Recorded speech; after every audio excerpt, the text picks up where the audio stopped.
Today, we're going to talk about the most important part of the drum kit. We all have them, we all need them, yet nobody seems to be talking about them on here. So I'm going to do that today. We're talking about this.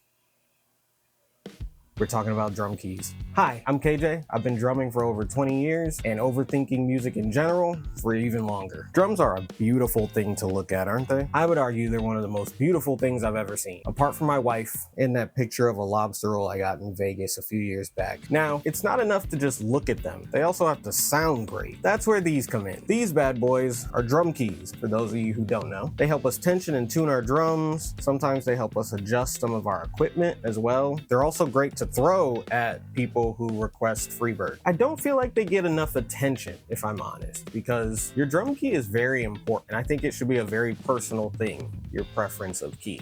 And if you've ever used a cheap drum key that's not yours, I feel like then you believe, yeah, there's a difference between cheap drum keys, good drum keys, and your drum. A bad drum key can make tuning very difficult, and some drum keys just feel bad to turn. They hurt your fingers, they just don't give enough torque to get that high tension crack out of your snare drum, and you're just struggling all night. That, to me, is why it's smart to invest in your drum key. Not just the money to get a good one, but also the time it takes in using that drum key needs to be invested properly. The more you use a specific key, the more used to it you get, or how it feels to tension different drums to different tunings. You can actually start to feel how you're tuning a drum as you go around, almost to the point where you can get it roughly in pitch with itself before testing even a single tension rod. It makes tuning way easier, trust me. This Remo key is my favorite, honestly. I love it so much. It's pretty heavy in your hands. It has this nice little rubber stopper that you can use to get things a little above finger tighten. Honestly, sometimes I tune my toms and I don't even touch the wings with these ones.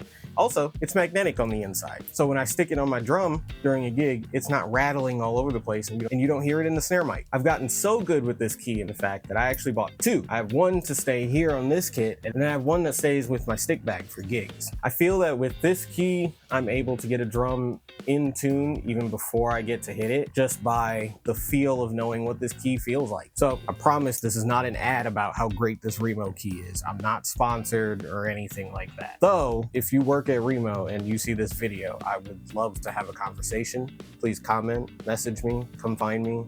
I will respond so fast, you have no idea. To be quite honest, I probably think it's a little more expensive than it should be. But the point I'm trying to make is that if you spend the time with the drum key, really spend time tuning with it, multiple drum kits, multiple snare drums, go to Guitar Center and just start tuning snares. Trust me, they're gonna be out of tune, I work there. Really invest not just your money into a decent drum key, but also invest time in using that drum key. Because even the cheapest drum key that comes with your kit might become your favorite drum key. You never know. What kind of tools do you use to tune your drums? I'd love to hear about them below. Let me know. And I never say this in my other videos, but if you like what I'm doing, go ahead and subscribe. It just kind of keeps me motivated to keep doing these, to know that people are watching, and some actually even care enough to know what I'm gonna do next. I promise I don't post so much that you're gonna get annoyed by me. I promise. Well, that's all I got for today. I'm KJ. It's been dope. Be nice to yourself. Go play something fun.